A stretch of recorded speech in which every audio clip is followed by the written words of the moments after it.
Hi viewers, சின்னதோட YouTube channel. இன்றைக்கி நம்ம என்ன பார்க்க போகிறோம் அப்படின்னா, மோர் மிளகா எப்படி செய்கிறதுந்தாங்க. அதுக்கு தேவையான பொருட்கள் பச்சை மிளகா எவ்வளோ வேணுனாலும் எடுத்துக்கலாம். நாங்கள் இன்றைக்கி 1/2 கிலோ வாங்கியிருக்கோம். அதை நல்லா வாஷ் பண்ணி வச்சுக்கலாம். அப்புறம் உப்பு, கல் உப்போ தூள் உப்போ ஏதாச்சும் ஒன்று தேவைப்படும். அதுக்கப்புறம் தயிர் வேணும்னா எடுத்துக்கலாம், இல்லாட்டி நீங்கள் தேவையான அளவு மோரும் கூட எடுத்துக்கலாம். அப்புறம் நம்ம மிளகாய ஓட்டை போடுறதுக்காக பின்னோக்கு இல்லாட்டி ஊசி, பெரிய ஓட்டைக்காக வேணும்னா மைகோதி எடுத்துக்கலாம். நாங்கள் பின்னோக்கு வச்சு நல்லா ஓட்டை போட்டுக்கிட்டோம். அதாவது மிளகா நம்ம குத்தும்போது கை எரியும். அதனால் நம்ம நண்டு கையில் கவர் போட்டிருக்காங்க.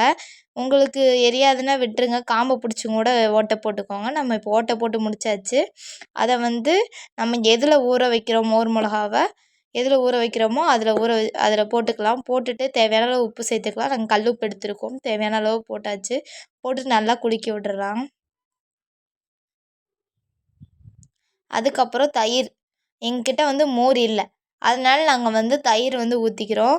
மோர் நீங்கள் ஊற்றுறதா இருந்தால் நிறையா கூட ஊற்றிக்கலாம். எங்கிட்ட தயிர் இருந்தனால நாங்கள் கம்மியாக தான் ஊற்றணும். தேவைப்படும்னு சொல்லிட்டு கொஞ்சம் தண்ணியும் ஊற்றிட்டு நல்லா குலுக்கி விட்டுட்டோம்.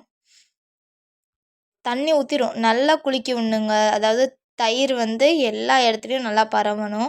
அதே மாதிரி நம்ம போட்டிருக்கோம்ல கல் உப்பு கரையணும். அதுக்காக அப்படியே மிளகாக்குள்ளே கல் உப்பு தயிரும் போகிறதுக்காக நம்ம நல்லா குலுக்கி விடுறோம். குலுக்கி விட்டோன்னே இப்படி வந்துடணும். இப்படி வந்ததுக்கப்புறம் தான் கொஞ்சம் அந்த மூடியில் இருக்கிற தயிர்லாம் போகிறதுக்காக நம்ம தண்ணி கொஞ்சோண்டு ஊற்றி நல்லா கலக்கி மூடி வச்சிருவோம். இப்போ 3 நாள் ஊற வைக்கணும். நாங்கள் 3 நாள் ஊற வச்சு பார்த்தோம். ஆனால் அந்த மிளகாக்குள்ளே தயிர் இறங்காத மாதிரி இருந்துச்சு. அதனால் எக்ஸ்ட்ரா ஊற வச்சோம். அவங்க பாருங்கள், மிளகாக்குள்ளே தயிர் இறங்குனது தெரியுது பார்த்தீங்களா தனியாக, அந்த மாதிரி தெரிகிற மாதிரி ஊற வச்சிடணும். அப்புறம் அதை எடுத்து நம்ம காய வச்சாச்சு. 2 நாளில் நம்ம ஊரில் அடிக்கிற வெயிலுக்கு அப்படியே சுக்கு நூறாக காஞ்சிருச்சுங்க. இதை நம்ம பொரிச்சிடலாம். கடாயில் எண்ணெய் ஊற்றி நம்ம காய வச்சுருந்த மோர் மிளகாவை சேர்த்துக்கலாம். சேர்த்துட்டு நல்லா வதக்கி விட்டுக்கலாம்.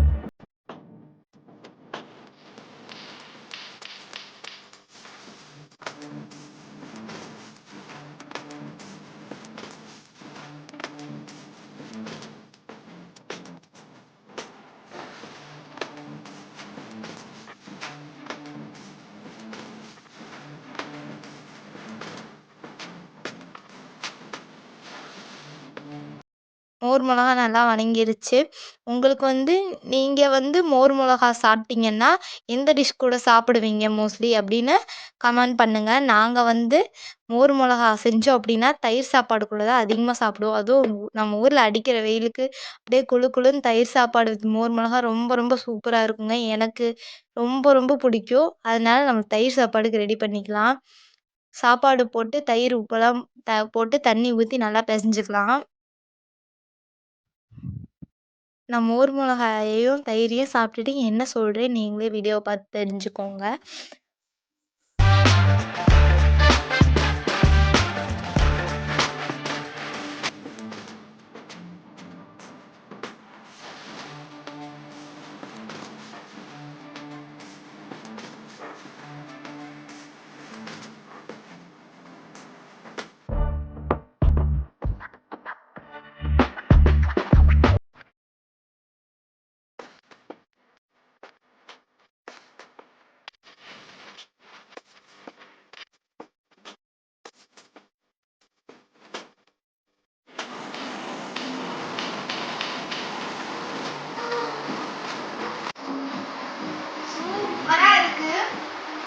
ரொம்ப ரொம்ப சூப்பராக இருக்கு.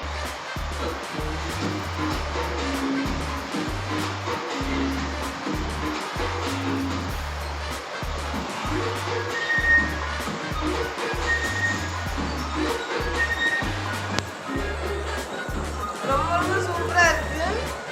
சாப்பிட்டுக்கிட்டே இருக்கணும் போல தோணுது. உங்களுக்கும் இந்த மாதிரி தயிர் சாப்பாடு வித் மோர் மிளகா பிடிக்கும்னா நம்ம சேனல் லைக் பண்ணுங்கள், ஷேர் பண்ணுங்கள், சப்ஸ்கிரைப் பண்ணுங்கள், பெல் பட்டனை கிளிக் பண்ணுங்கள். தேங்க்யூ, பாய்.